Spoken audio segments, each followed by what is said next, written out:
From MTN News, this is Montana This Morning.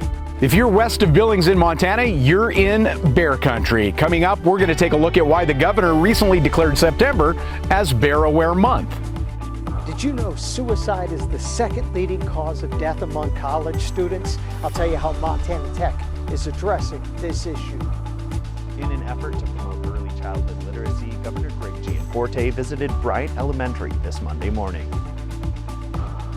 Well, today is Tuesday morning, Southwest Montana. It is 6:32. As you can see, the sun kind of start peeking over the mining city. Yeah, coming up later and later, isn't it? Yeah, it definitely is. Yep. A true testament that fall is right underway. It absolutely is. Yesterday, 9/11. Before we know it, we're going to be in the midst of fall, and here we go. Absolutely. Temperatures this morning, not bad. 40s, a couple of 50s sneaking in there in the Bozeman area. 53 degrees in Bozeman proper. 44 in Butte, 34 in West Yellowstone. Looks like we're going to be dealing with a couple of spotty showers out into parts of Beaverhead County. Really, I'm not counting on that making a big difference for the area. The more likely scenario is heavier rain tomorrow. Man, it is gorgeous this morning. I love being able to show these shots this time of morning.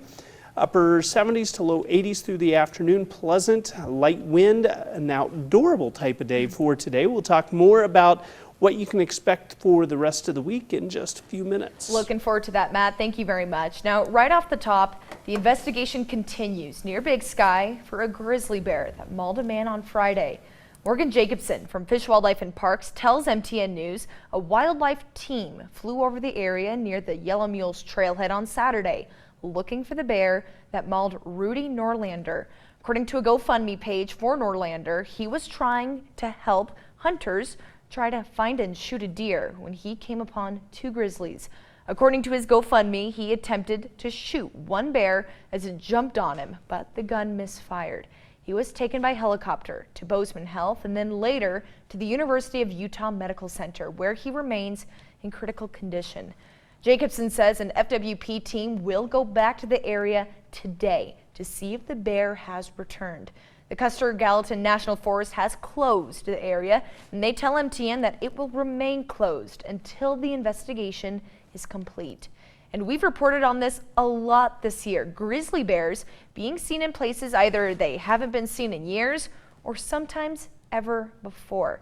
MTN's Chet Lehman caught up with FWP's Morgan Jacobson to take a look at Montana's newest effort to help people and bears coexist in the Treasure State. Montana Governor Greg Gianforte recently declared September as Bear Aware Month. The simple reason? If you're west of Billings, you're in bear country, and awareness key to safety for both you and the bears. We have several very healthy grizzly bear populations in Montana. Their numbers are growing, the distribution is growing, and so what that means is people have a greater likelihood of encountering bears in more places every year. Jacobson notes that most bear encounters are preventable. Human safety is always key, but let's face it, a negative grizzly encounter rarely ends well for the bear. It's unfortunate that we have to euthanize bears in this part of the state because they become food conditioned or habituated to getting food rewards from things like garbage cans and dumpsters and bird feeders and things like that. Those situations are preventable, and we can help foster healthy behavior in wildlife by securing those attractants, and it ultimately means that we have to euthanize fewer animals. Fish, Wildlife and Parks holding various events throughout the month to help foster bear awareness. Jacobson says these events are not meant to spark fear. Instead, they're meant to instill knowledge. It means, doing some simple things that really go a long way toward personal safety, but also toward healthy wildlife behavior. We've talked about attractant management, carrying bear spray, knowing how to use it, traveling in groups, making noise. All these things add significant layers of safety for people, such that they can go out, they can recreate in bear country, and they can still enjoy it for what it is. Now switching gears to education and health news. 1 in 10 college students have thought about suicide. And MTN's John Amy tells us how Montana Tech in Butte is bringing important attention to this very issue. The college years can be some of the best years of your life, but it's also some of the most stressful.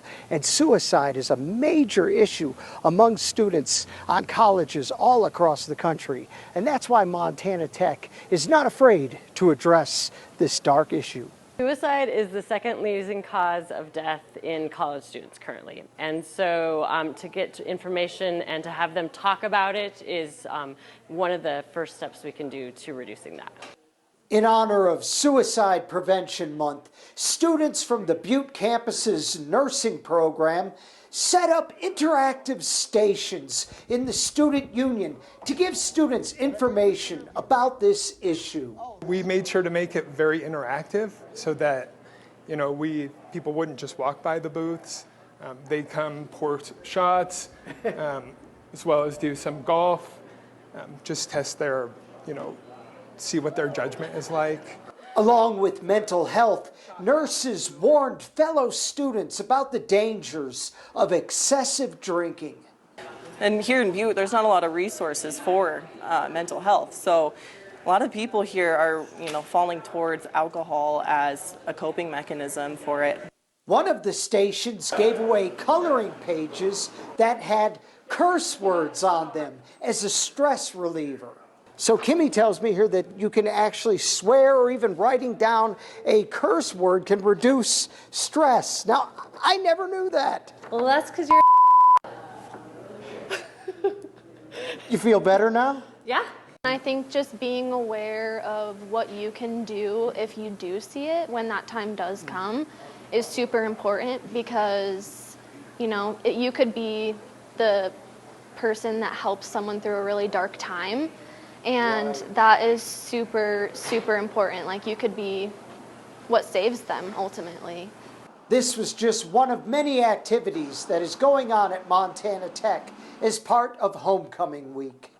In Butte, John Amy, MTN News. An extremely important issue, and John, don't listen to her. You are the man, believe me. Now, switching gears a little bit. After signing House Bill 352 into law back in May, Governor Greg Gianforte spent Monday morning at Bryant Elementary over in Helena, reading to a group of children in Kindersprouts, promoting early childhood literacy. And MTN's Tom Buchanan was there. After signing House Bill 352 into law in May, Governor Greg Gianforte spent Monday morning at Bryant Elementary in Helena reading to a group of children in Kindersprouts, promoting early childhood literacy. When kids start to read, it really opens up all kinds of additional learning. You can't do math if you can't read. You can't learn history if you can't read. You can't enjoy literature if you can't read. You can't enjoy any subject. Reading is really the first step to starting down a road to help each child reach their full potential. Governor Gianforte spent some time reading to Sally Hicks's Kindersprouts class of 4-year-olds. Kindersprouts is Helena Public Schools' new pilot program for children under exceptional circumstances. House Bill 352 will provide funding for schools in order to provide early literacy interventions for children older than 3. This bill will work to support reading proficiency by 3rd grade. Additionally, parents will be provided with access to free virtual literacy programs. Early childhood literacy is critical to open the doors for education, and this bill provides resources to allow for early intervention to make sure our kids start reading at a young age. House Bill 352 won't be enacted until July 1st, 2024, and will provide $1.5 million to the Office of Public Instruction from the State General Fund to be allocated for early childhood literacy. Representative Brad Barker of Red Lodge, a sponsor of House Bill 352, says that an educated population is necessary for our state and country.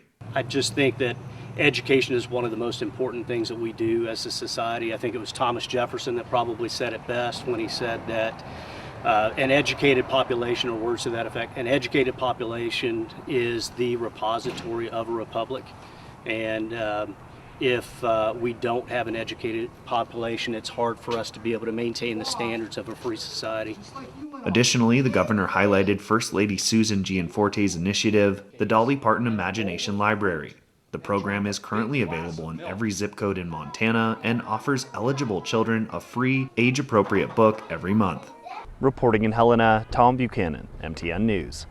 Thank you very much, Tom. Now, a little reminder, our If You Give a Child a Book campaign is still going on. You can see the QR codes right there on your screen. You can go ahead and scan those if you feel like donating.